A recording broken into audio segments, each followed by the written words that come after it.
Hello guys, warmly receiving everyone to this Reshti's audiobook channel. Are you our new guest? Please subscribe this channel and click on bell icon. Here you can listen audios of books in three languages, Tamil, Malayalam and English. So let's go.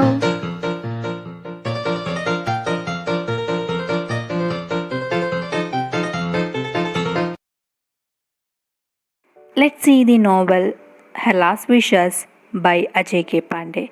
Ajay K. Pandey is currently working with Cognizant Pune. Although he grows up with a dream of becoming a teacher, Disney landed him in the IT field. His debut novel You Are the Best Wife was based upon his life event and went on a becoming a bestseller soon after its release. It charmed many hearts and inspired several others to live every moment with love, peace and happiness. Let's go. There are three kinds of teachers in this world: those who teach what they feel like teaching, those who teach what students want them to teach, and those who intend to teach but never really do. I happen to fall in the third category. Salary slip starts my designation as a assistant professor, but throughout the year, I was busy invigilating exams, assisting in placements, cultures, and technical festivals, counseling students, addressing RTI notice, writing false stories to the publishing in the college yearly magazine, and making arrangement for the professional tour for students. If I had some time left, I could teach.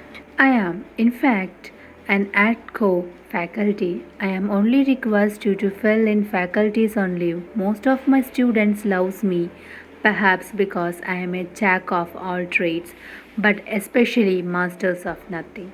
Tuesday, June 2010. I disembarked the Goa Express on Hazrat Nizamuddin railway station in Delhi after a long journey of 32 hours through. I did not look even half as tired. Delhi was boiled at his time of the year, as if the sun was taking revenge from the Delhiites. Clouds were giving a false rays of hope for rain by making air humid. The roads were jam-packed with commuters. I managed to hire an auto for Malviya Nagar, and after another 30 minutes, just when I was about to press the doorbell of flat number 65 of Block L, the most amazing lady of my life opened the door. Good morning. Even before I could finish, she jumped forward and kissed me. I was in surprise because I know she can even climb up the Kutak Minar to exhibit her emotions. I couldn't reciprocate more concern about free shows for the oldies doing yoga in the society garden. So I barked inside the house holding her, and needless to mention, we kissed. This time I reciprocated deeply and passionately. I had explored that a long time gap in two kisses increases its importance manifold. I miss you, darling, she whispered in a nasal tone, perhaps because of her cold. I smiled at her, and after a few minutes of silent hugging and kissing, murmuring slowly, miss you too, she was elated because I am not very verbal with my feelings otherwise. We cuddled in silence for a while. Sometimes silence speaks a lot, and that was the best language known to me. I had been away from some for more than 20 days for the first time after marriage. How was the trip? She asked, kissing my face. I was on duty.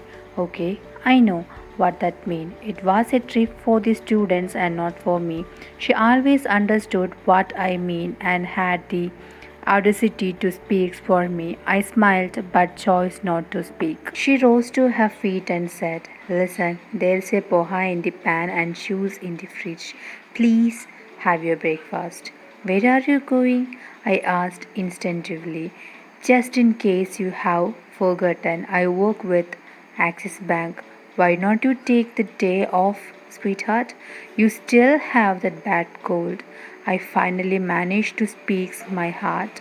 The truth behind me asking her to stay back was I had missed her lot in 20 days.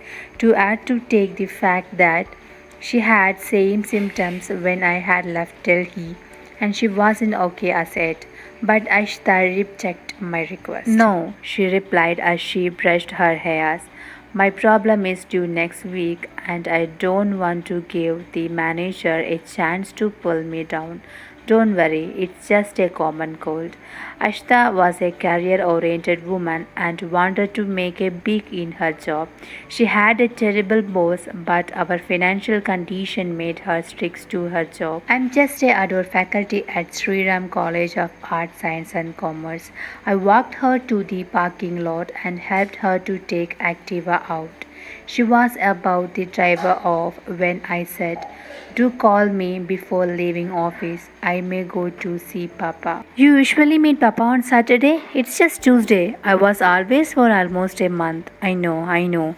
You are son too. She tottered and I smiled.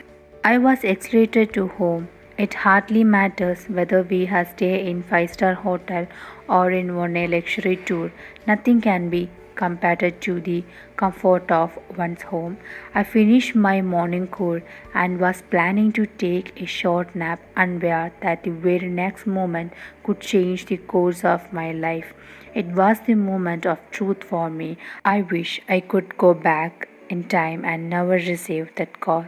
It was a unknown landline number. Hello, I said. Hello, we are calling from Lottery Club Blood Bank. May I speak with Mrs. Ashta, please? Ashta, it would work. I am her husband. You may leave your message with me. May I know your name, sir? The lady on the other side was serious. I'm Vijay Sharma. What's the matter? Is everything is okay? An awkward silence followed. The lady on the call slightly giving me an intuition of some bad news as Mr. Vijay, she finally said, since you are her husband and our records confirm your name as a family member, please understand that it's not our duty to inform you and that may be incorrect in our understanding. A long pause following. What's the matter? Please come to the point. I was getting restless.